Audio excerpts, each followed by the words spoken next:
Hello and welcome to the Global Filipino Channel Plus. We're so honored to be joined by Jessica Sespeñe, who is the author of the 7-year Bliss.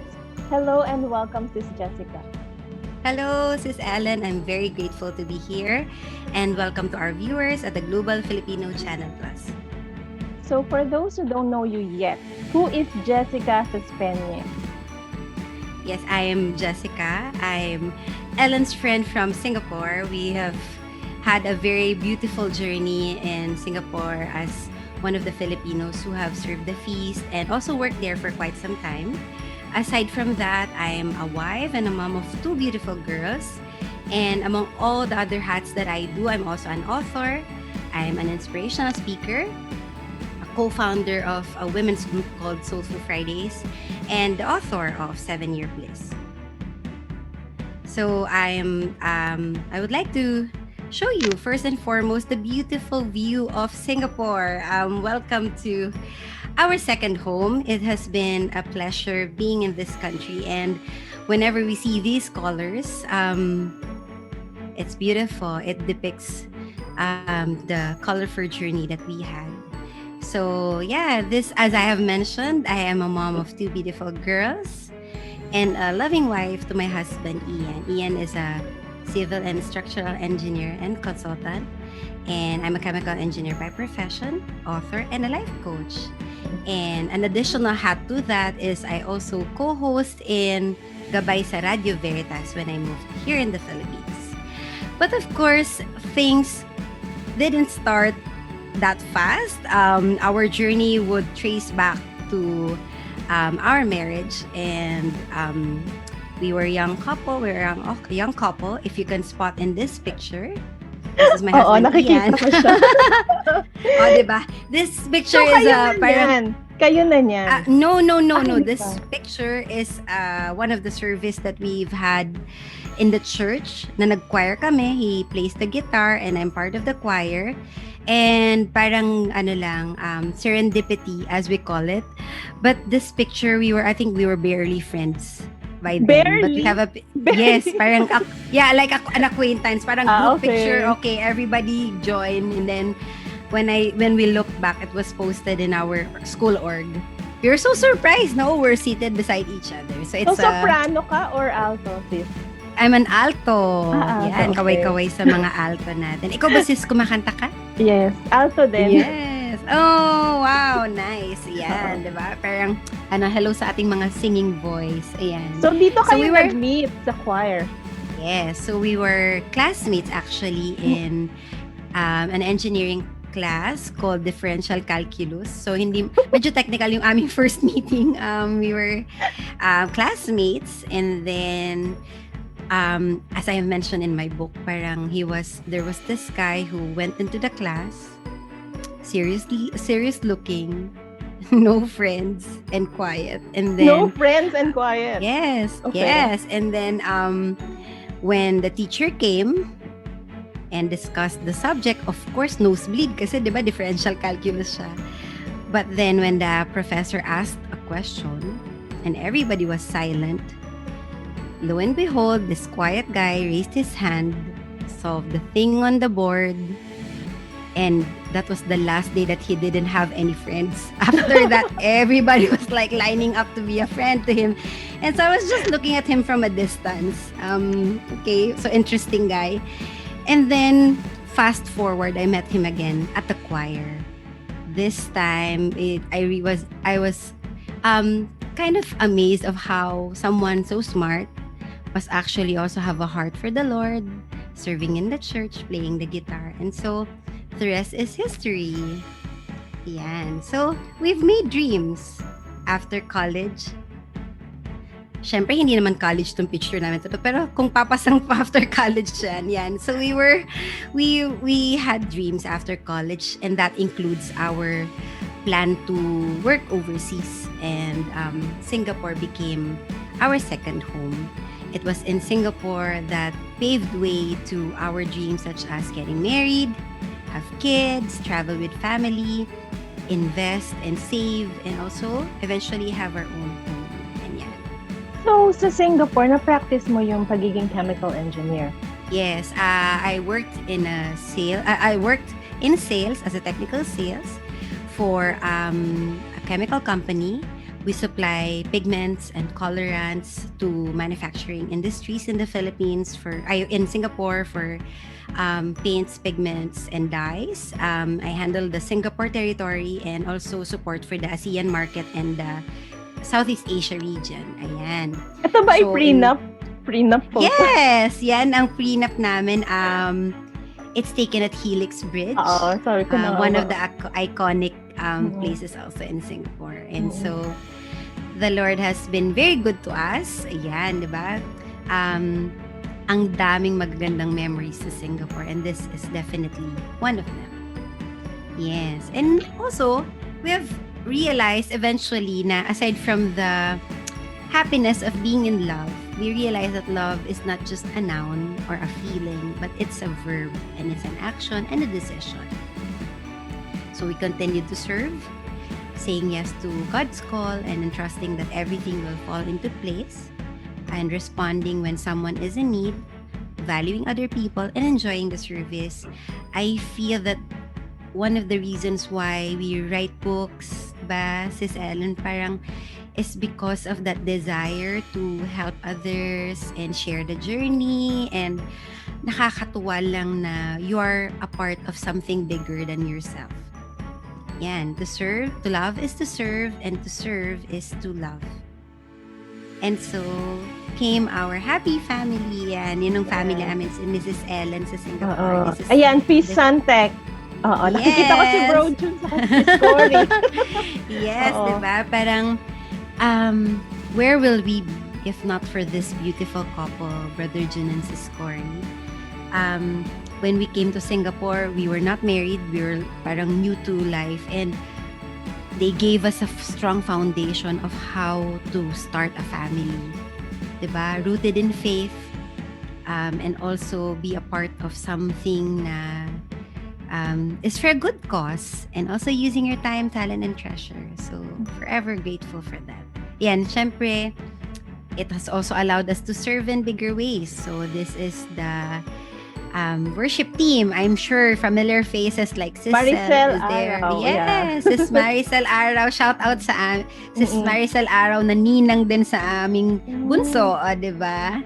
So, nakakatuwa. Ito si Brother Bo, and yan, we were part of the worship team. Ang sabi ng husband ko sa picture na to, share the stage with Brother Bo, pwede nang mag-retire. O, di ba? Yan siya, nag-play siya ng guitar. So, life was beautiful, and to be a part of something as big as this is a blessing. Yan. Aside from the service that we do sa worship, we also had light groups. Sis Ellen, were you a part of a light group also? And sino ba yung nag-LG Sila Bro June, Sis Essie, Sis Cory. Oh, nice. Yes. So, yan. So, we had an opportunity to be with other couples, to have other kids na parang through kids ministry naman. But most of the light groups that I was in are young couples or starting families. And if you'll see in this picture, we have these beautiful ladies. I feel that this was the seed to what we have now in the pandemic, which is the Soulful Fridays, the women's light group that we have. I feel that it was just the beginning of something bigger. So right now in the pandemic, I'm still with girls and with ladies. We meet online, and it has been our lifesaver and sanity saver in this trying time. As I mentioned, diba? COVID-19 pandemic, it has disrupted the way we do things. Ang daming nagbago. But also there are many opportunities like, wow, like right now we can talk to each other. We don't have to do so much, diba? To arrange or rearrange so many things. Ayan. Ito and na just Soulful Fridays. Yes, and I'm very, very passionate to share this because just yesterday we celebrated our first year anniversary. Diba? Wow. Yes, it's a milestone. Can you imagine? From the start of the pandemic, with only 5 women, all from Singapore, who were parang lost in wherever place they were in. Some were in Sino-sino Singapore, tong some mga were... kasama mo sis dito? Okay, si Sis Harriet Di Mayuga, Jaren Loyola is there, Kat Driss Gasis, and also Sis Christine De Los Santos, Sis Ivy, and Sis Ivy is also there, Medrano. So, it actually started lang na a casual Friday na, oh sige, usap tayo, parang let's have a chat. And then, eventually, it progressed to, how are you doing? Ano nangyayari sa family mo? And then, we invite friends over. Baka, kumusta kayo? Ganyan. Kasi naka-lockdown, wala naman tayong mapuntahan. But then, it became a fuel of support. And there were times that it has been a sanity saver in the sense that there are people in the group who were invited na lost their jobs. Like both husband and wife lost their jobs. And they don't know what to do. They have kids depending on them. We have displaced OFWs. Like they don't know where to go. They don't know what are they gonna do in their journey. Kasi syempre, ang daming uncertainty. Meron namang out of loneliness and depression, like kailan ko makikita yung mga anak ko, hindi ko na nakakasama. I'm sure malapit sa puso mo yan, Sis Ellen, kasi mommy tayo parehas. Yung pakiramdam na paano yan, magkakalayo kami and hindi ko alam kung hanggang kailan tong pandemic, anong gagawin ko. And we also have cases of naka-quarantine na nandun sila sa loob ng quarantine and Sa you just have hotel. to see them. Sa Yes, hotel, or maybe in their home. At that time, nasa bahay-bahay pa kasi it was last year, di ba? Parang hindi pa sinasabi, di ba, na kaya pala siya ma-attend doon kasi parang meron siyang pinagdadaanan. And so, it has blessed so many. We were surprised to have friends from Singapore and the Philippines and also different parts of the globe. So we have friends from Korea, Papua New Guinea, Australia, Canada, UK, US, and even in the Middle East right now. So, para siyang naging bridge. Diba? Importante yan sa ngayon na kesa malunod ng kanya-kanya. Let's just hold each other and keep each other afloat. Yan. Sis Maricel is also a part of that. Sis Lori, which is also a part of the unboxing the Balikbayan box. Yan. Kasama ka rin dyan sila, Sis Lori. Yon. And here is the book that we have mentioned in the beginning. So, aside from the Soulful Fridays, I have felt the call also na in the beginning, I received an email from someone who bought my book and nagme-mention lang siya na may pinagdadaanan siya and she wanted to share na she was rereading the book. Yun yung kagandahan ng pagsulat ng libro.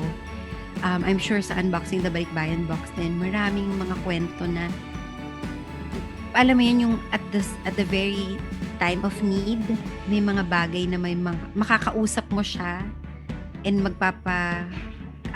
kalma ng kalooban mo. It gives you source of comfort na you have a friend who can talk to you at specific times of your life that you need someone to guide you along or maybe send you some inspiration. And this book has blessed many in the past and is as continuously blessing. So right now I'm also signing books for others who have requested for it. Yan. And this, I'm also continuously doing talks right now. Now it's shifted to online. So mostly it can be in the Soulful Fridays or it could be now in my online ministry. So this is the radio. This is the first time I was ever in a radio booth. Saan ito? Sa Legazpi ito when I was invited to give a talk for glorifying God in our relationship. So this was my first time to visit a radio station. And then now, we were here, di ba? We are here in Radio Veritas. So I'm going to be co-hosting on Wednesday, this coming 24th and 31, together with my dear friends Coach JC Libiran, Kate Pangan, and Clark Vinoya. So a lot of the things that we do 'Di ba? Parang marami tayong masasabi na pakiramdam natin, talents siya na na-bury na. Maybe this is the time in the pandemic to check them again. Maybe God is calling for us to serve again with that. Ayan. And then with that, I would like to share with you this video.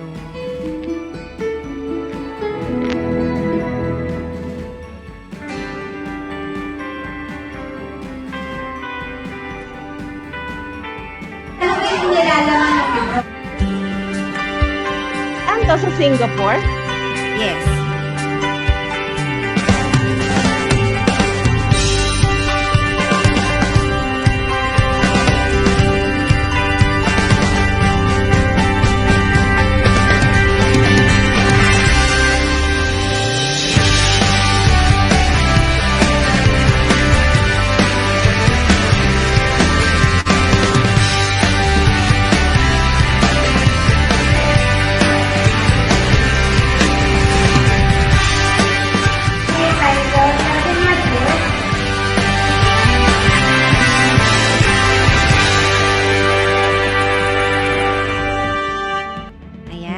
Diba? From one beautiful book to another. Yes. Diba? Nakakatuwa na our journey keeps on evolving. And right now, nakakatuwa na from 7-year Bliss in the past. And then now, I'm very grateful. Let me take this opportunity also to say thank you to Sis Ellen for allowing Ian and myself to be able to contribute to this book. I felt na this allowed us to give Singapore gratitude from the journey that we have with them. Yan. So if I may share also the video. Here's another video. Enjoy.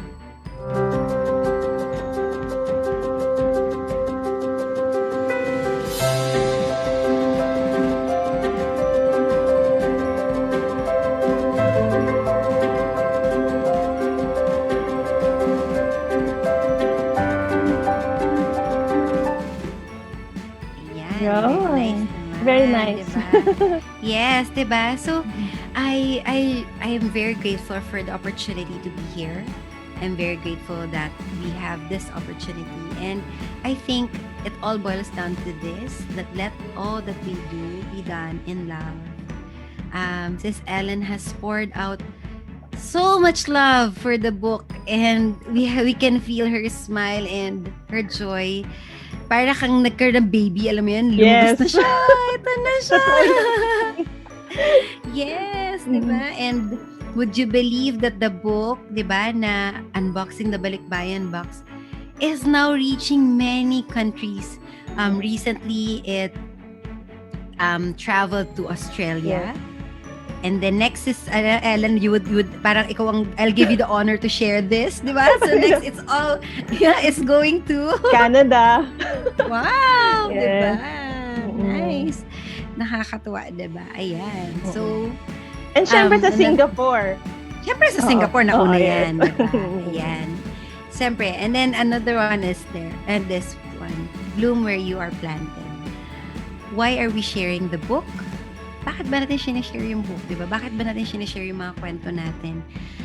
Because I feel that God is using our stories to touch someone else's hearts.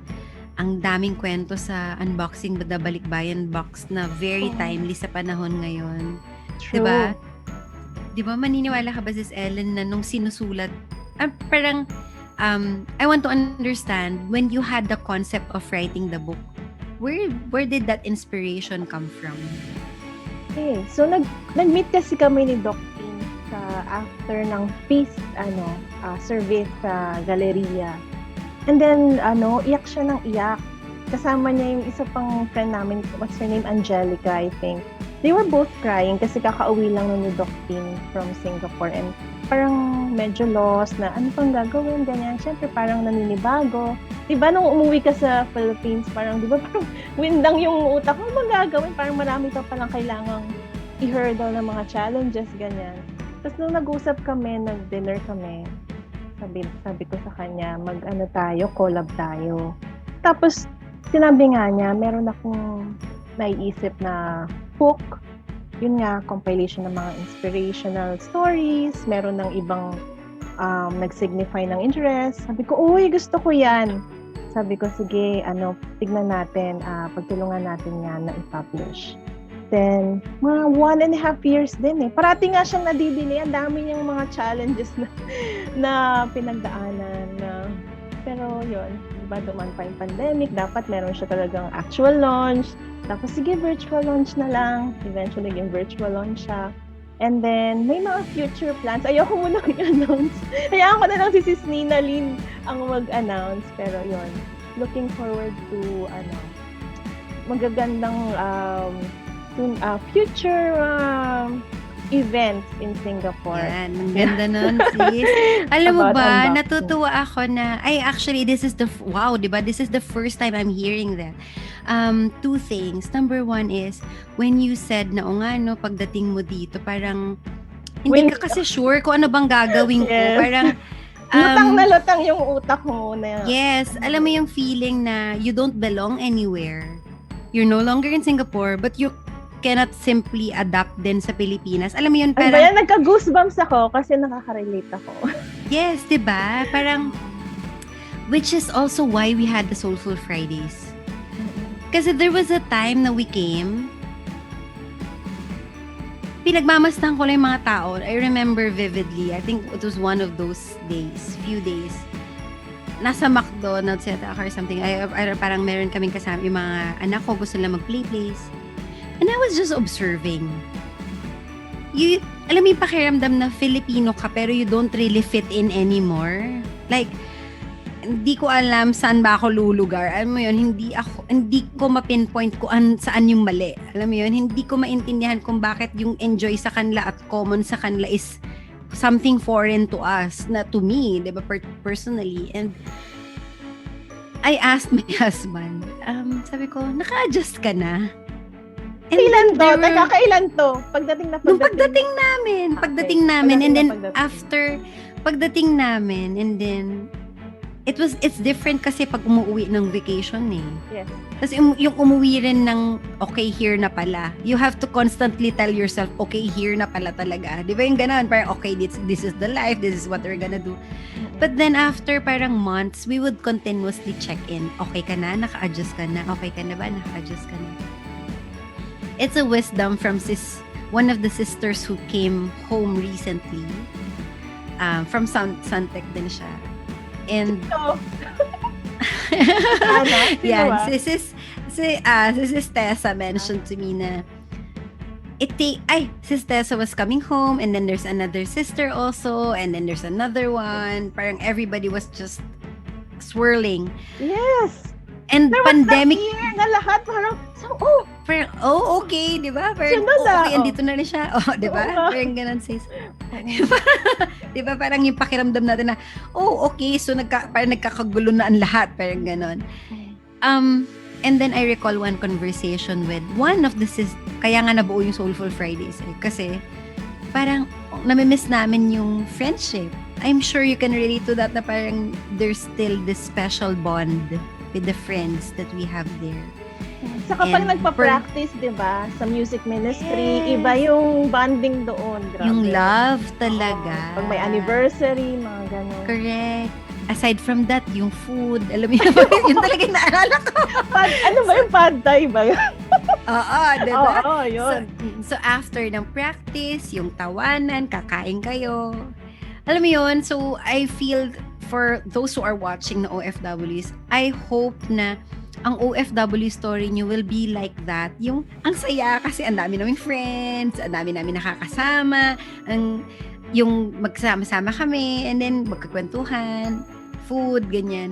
Versus sa, ang lonely. Diba? Yung, nalulungkot ako, homesick ako. Teka, Go wait out. lang. Hindi natin nadaanan kung may challenges ba kayong pinagdaanan as a family sa Singapore. Oh, syempre, 'di ba? Lahat naman yata ng families dumadaan diyan. Our Singapore life was beautiful in the beginning, and I feel lang na it comes with maturity, I think, because we left the Philippines, we were new. I mean, we only worked in the Philippines Philippines for 2 years, about 2 years, and then we left. So we were like 23, 24 years old. Very And then young. we moved, yes, and then armed with only the desire of helping our parents and our support. Parang kumbaga parang help provide the family or pay back yung parang gratitude to our parents, contribute something, and also save up to get married. Ganun lang yung goal namin. So life was beautiful in the beginning. And then we had our children. So in the beginning, umpisa pa muna yan, di ba? Okay, so everything was smooth, okay pa. And then I think the challenges came when the kids are getting bigger. Of course, you have to think na long term, saan sila magsuschool, language barrier with other kids, the culture, the religion, and also work opportunities, Singapore rules, passes, yung mga ganyan, pinagdaanan namin yan. So, nako, ang aking mommy Same like, here. yes, 'di ba? Alam mo ang sabi ko nga dun sa sa coach ko that I have recently talked to. Alam mo yung word na mom, tatlong letter lang yan pero pwede ka sumulat ng adventure book diyan. Yes. 'Di ba? So naranasan kong parang to juggle working with handling your child's growth. Tapos, pag naging dalawa na yung anak mo, parang dalawang level na rin to. Parang welcome to the difficult round. Parang gano'n siya. So, yun yung journey ko na I feel lang na it's the same story with everyone. You go out somewhere because of a dream. Maybe it's a dream. It's a financial goal.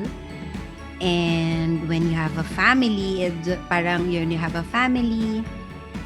Or maybe it's something din na may changes din sa family mo sa Pinas. 'Di ba? May mga magulang ka na kailangang tingnan or alagaan. Basta parang in a snap, things could change. And sang kakakapit. Alam mo yun, lahat tayo siguro parang if there's a gift that the unboxing the Balikbayan box has given me, especially at this time, it's the feeling of nauna nang mag-prepare ng message yung book para sa kung ano mga sitwasyon ang kailangan mo. 'Di ba? Pag may sakit ba dyan, pag may LDR dyan, pag may crisis dyan, I think you will always have a story to go to. Diba? Alam mo yan, kahit tayo habang binabasa natin, maiiyak ka. Parang alam mo yun, parang nauuna ka nang nag-edit nga namin. Oo, diba? Parang mga stories dun talaga na talagang makaka-relate ka. Tapos parang, ay, oo nga, parang nakakaiyak naman siya. Nakakaiyak. Nakakatuwa. May nakakatuwa. Puso, nakaka-in-love, di ba? Parang nakaka-inspire. Nakaka-challenge, Yes. di ba? Nakakapagpatapang sa'yo na lumaban ulit sa buhay. Ang daming kwento na pakiramdam ko, I really feel blessed. And you mentioned about delays. I feel that it just came in at the perfect time.